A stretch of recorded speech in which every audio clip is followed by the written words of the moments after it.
हमारे पहले तो सरकार ने जानबूझ करके 2 वर्ष तक पंचायतों के चुनाव नहीं कराए। उस 2 साल के दौरान जो पंचायती राज में पैसा आया था,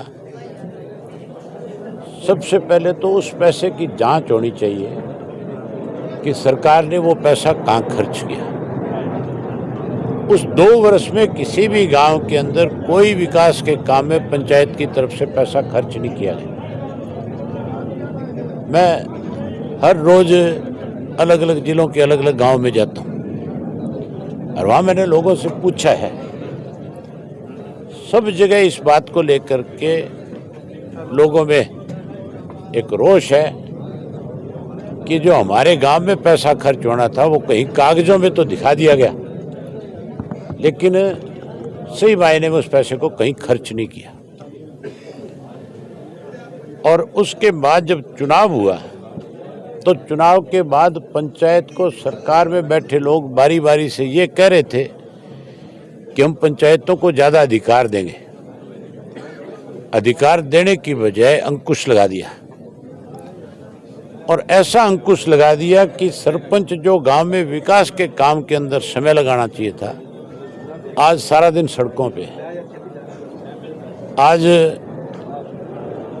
सारा दिन सरकार के खिलाफ एक लड़ाई लड़ रहे हैं। सरकार तो ये सोच रही है कि हमारे खिलाफ लड़ रहे हैं, लेकिन सरपंच अपने अधिकार मांग रहे हैं। अभी भी मुख्यमंत्री को फिर से इस पे विचार करना चाहिए और विचार करके इस छोटी सरकार को उसके अधिकार वापस देने चाहिए। हमारे वक्त में चौटाला साहब जब चीफ मिनिस्टर थे तो सरकार आपके द्वार कार्यक्रम के तहत एक एक गांव के अंदर करोड़ों करोड़ों रुपए हमने खर्च किए, और सारा पैसा सरपंच और पंचायत के माध्यम से खर्च हुआ। आज की डेट के अंदर जब 27,000 करोड़ का बजट था, आज तो बजट भी बढ़कर के 3 लाख करोड़ का हो गया। तो पंचायतों को अधिकार देकर के और ज़्यादा पैसा देना चाहिए ताकि सरपंच गांव के अंदर अच्छा विकास का काम करवा सके और लोगों को उसका लाभ मिल सके। मैं इसी सेशन के दौरान जो सरपंच एसोसिएशन की तरफ से आज मुझे मेमोरेंडम दिया गया है, मैं जैसे मुझे गवर्नर एड्रेस पे मौका मिलेगा, मैं इनकी बात को सबसे पहले विधानसभा में मुख्यमंत्री के सामने इनका पक्ष रखूंगा और मुख्यमंत्री को ये बात याद दिलाऊंगा कि आपने बहुत बार ये स्टेटमेंट दी कि हम पंचायत को ज़्यादा अख्तियार देंगे। तो अगर इख्तियार तो देने हैं तो फिर पंचायत को इस बात की छूट होनी चाहिए कि सरपंच अपने पंचों के साथ बैठ करके फैसला करे कि उसने पैसा गांव में कहाँ खर्च करना है, और सरपंच के खाते में ग्राम पंचायत में पैसा सरकार की तरफ से जाए, वो उसको खर्च करे। ये ई टेंडर प्रणाली जो है इसको ख़त्म करना चाहिए। और एक जो और इन्होंने बनाया पीछे कानून, राइट टू रिकॉल, होना कुछ नहीं, इसमें सब बकवास है ये। लेकिन राइट टू रिकॉल अगर लागू करना है तो चौधरी देवीलाल की डिमांड थी सबसे पहले कि सांसद और विधायक जो चुन करके आते हैं इन पे राइट टू रिकॉल होना चाहिए, ताकि लोग अपने चुने हुए व्यक्ति के गलत काम करने पे उसको वापस बुला सकें। ये केवल सरपंचों को दबाने के लिए, डराने के लिए, उनमें भय पैदा करने के लिए इस तरह के एक्ट बनाए गए।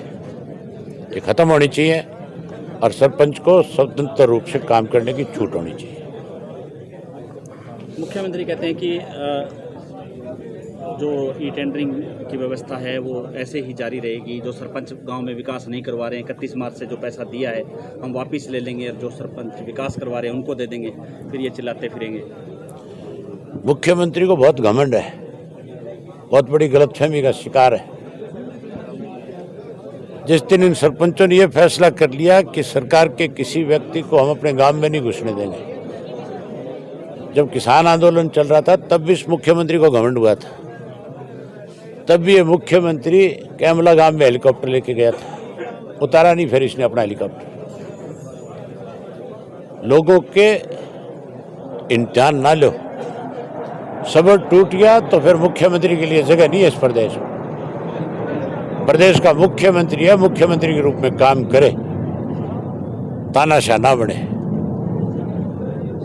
ये मुख्यमंत्री कोई लोगों के पॉपुलरिटी की वजह से नहीं बना, ये थोपा हुआ मुख्यमंत्री है। ये तो अगर इसके नाम पे वोट मांगने पड़ जाए कहीं तो मुझे लगता नहीं 1% वोट भी कोई इसको देगा। तो मुख्यमंत्री को सोच समझ करके बयान देना चाहिए। मुख्यमंत्री का पद बहुत बड़ा होता है, ये तो सारा दिन बचकानी बातें करता है। हम देखेंगे, पूछेंगे वहाँ विधानसभा में कि किस घमंड के साथ ये कह रहा है। तू तो ये बात कह रहा है, और तेरे एमएलए और मंत्री जो हैं वो सरपंचों के आगे गिड़गिड़ा रहे थे, कह रहे थे हम तुम्हारी बात करेंगे। जिन जिन लोगों ने इनको आश्वस्त किया मैं उनके नाम लेकर पूछूंगा कि अब चुपचाप क्यों बैठे हो, खड़े और कहो इसको। पद यात्रा को लेकर क्या कुछ तैयारियां चल रही है चौटाला साहब? कल मेरी प्रेस कॉन्फ्रेंस है और कल सारी रूपरेखा हमने जो तैयार करी उसके बारे में जिक्र करूंगा। कल आप अपना नुमाइंदा भेजना, बता दूंगा।